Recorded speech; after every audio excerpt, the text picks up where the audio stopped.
अस्सलाम वालेकुम, मैं हूं फैसल तारड़। इस वीडियो में हमने बात करनी है वज़ीर आज़म इमरान खान के उस मंसूबे की जिस वजह से दुनिया के बड़े बड़े ममालिक पाकिस्तान की तारीफ़ करने पर मजबूर हो गए हैं। दुनिया के बड़े ममालिक पाकिस्तान को सराह रहे हैं कि पाकिस्तान ने इतने कम अरसे में इस कदर तरक्की कैसे कर ली, पाकिस्तान ने इतने कम अरसे में किस तरह से माहौलियाती तब्दीली पर काबू पा लिया, पाकिस्तान ने किस तरह से आलूदगी पर काबू पाया। वज़ीर आज़म इमरान खान का मंसूबा बिलियन ट्री सुनामी। अब एक नॉर्वे के सफारतकार हैं, अक़वाम मुत्तहिदा में मौसमियाती तब्दीलियों के हवाले से वो एग्जेक्टिव ऑफिसर रह चुकी हैं, एग्जेक्टिव डायरेक्टर रह चुकी हैं। उन्होंने एक फ़ोटो ट्वीट की है जिसमें दिखाया गया है कि सन 2010 और सन 2014 से पहले की जो सूरत हाल थी, खला से पाकिस्तान की तस्वीर ली गई है। खला से सैटेलाइट के ज़रिए 2010-2014 यानी इन दिनों की पाकिस्तान की एक तस्वीर ली गई है जिसमें पाकिस्तान बिल्कुल बंजर नज़र आता है, बिल्कुल पाकिस्तान बंजर है, ज़मीन खाली नज़र आती है बेरंग सी। एक तस्वीर 2020 की ली गई है। इन दोनों तस्वीरों का मुआजना किया गया है, इकट्ठी जारी की गई है नॉर्वे के सफारतकार की जानिब से। अगर बगौर आप इन तस्वीरों का जायज़ा लें तो आप देखते हैं कि जो दूसरी तस्वीर है उस पर आपको पाकिस्तान की जो सरजमीन है वो सब्ज नज़र आती है, वहाँ पे आपको बिल्कुल कलर ही तब्दील नज़र आता है। एक में आपको बंजर सा पाकिस्तान नज़र आ रहा है और दूसरे में आपको मुकम्मल ग्रीन पाकिस्तान नज़र आ रहा है। ये वो मंसूबा है जो आपकी नस्लों के लिए है। ये वो मंसूबा है जिस पे आपने कभी गौर नहीं किया। 1 अरब से ज़ायद दरख्त लगाए गए हैं और अभी हर साल पाकिस्तान में दरख्त लगाए जाते हैं। अब हमारे मसाइल क्या हैं? हमारे मसाइल ये हैं कि यार वो जो हमारे घर की तरफ रोड आती है ना वो नहीं बन सकी, हमारे शहर में जो पुल है वो पुल नहीं तामीर हो सका, हमारे यहाँ फ्लाईओवर नहीं बना, हमारे यहाँ तरक्याती काम नहीं हुआ। अब हमारे मसाइल ये हैं, हमें लगता है कि नालियाँ, सड़कें, पुल, मेट्रो बस ये ही तरक्की है, लेकिन खान के नज़दीक ये भी तरक्की है। ये भी किसी भी मुल्क में होनी चाहिए। अच्छे पुल होने चाहिए, अच्छी सड़कें होनी चाहिए, अच्छी नालियाँ होनी चाहिए।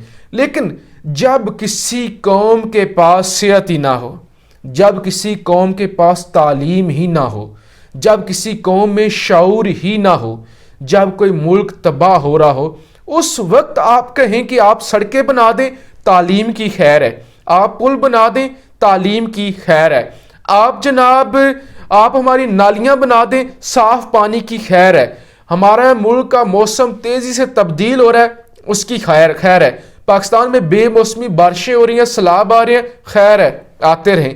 पाकिस्तान में गर्मी में इजाफा होता जा रहा है, खैर है, होती रहे। पाकिस्तान में सर्दी में इजाफा होता जा रहा है, खैर है, होती रहे।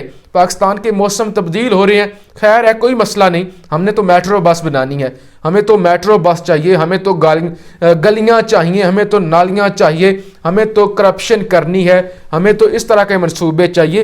तब जाके हम कहेंगे कि खान ने तो काम किया है, खान ने तो काम किया, खान ने तो मनवा दिया है। हमारे गांव में जाने वाली सड़क बिल्कुल पक्की है, वाह खान के क्या मंसूबे हैं।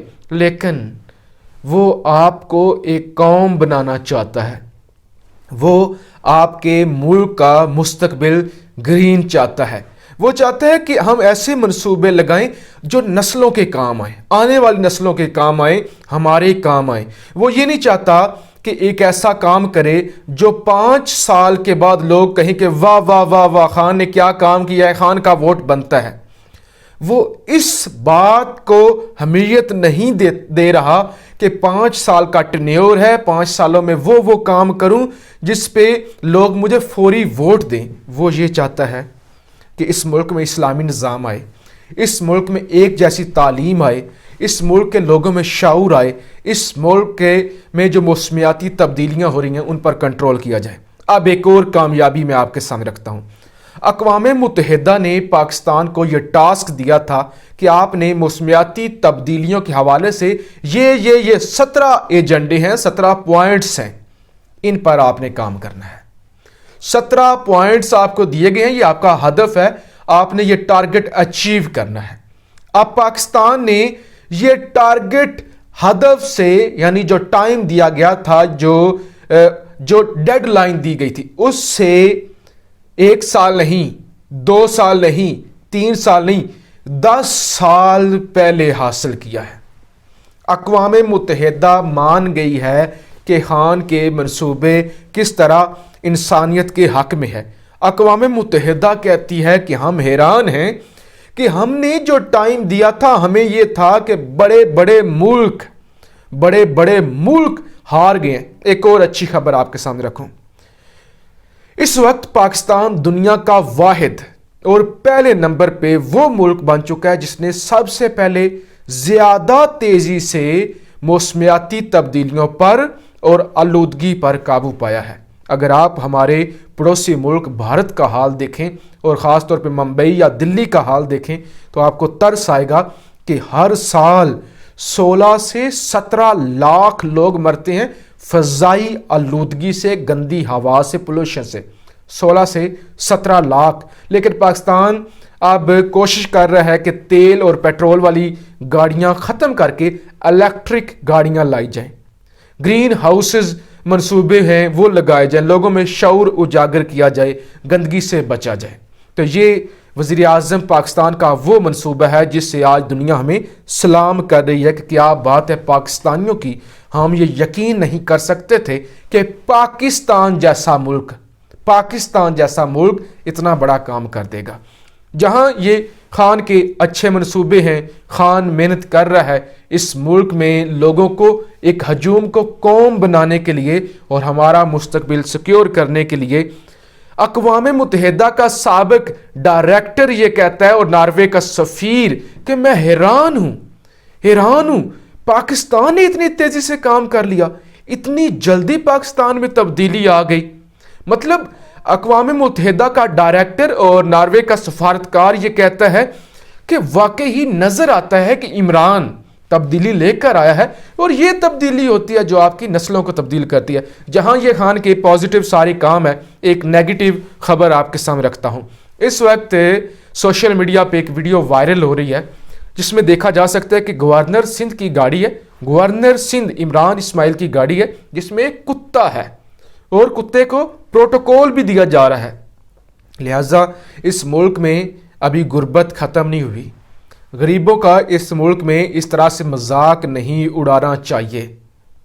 گاڑی کے اندر کتے کا سفر کروانا اور اتنا لگژری ماحول پرووائڈ کرنا اور اتنا پروٹوکول دینا جہاں پہ انسانوں کو ہسپتالوں میں علاج کی جگہ نہیں ملتی، تو وہاں کتوں کو اس طرح پروٹوکول دینا یہ کسی بھی ملک کے لیے ناقابل قبول ہے، اور خاص طور پہ ریاست پاکستان میں اس طرح کے واقعات پیش نہیں آنے چاہیے۔ خان صاحب نے کہا تھا کہ میں گورنر ہاؤس گرا دوں گا، سب سے پہلے گورنر ہاؤس ختم کروں گا، پروٹوکول ختم کروں گا، سادگی کی جانب جاؤں گا۔ تو وزیر اعظم صاحب کو اس خبر کا فوری طور پہ نوٹس لینا چاہیے اور عمران اسماعیل کو یا تو فارغ کرنا چاہیے یا پھر وارننگ دینی چاہیے کہ اس طرح کے شاہانہ پروٹوکول ہم ان کے پہلے بھی دیکھ چکے ہیں لیکن یہ ناقابل قبول ہیں۔ اپنی رائے کا اظہار ضرور کیجیے گا۔ پاکستان زندہ باد۔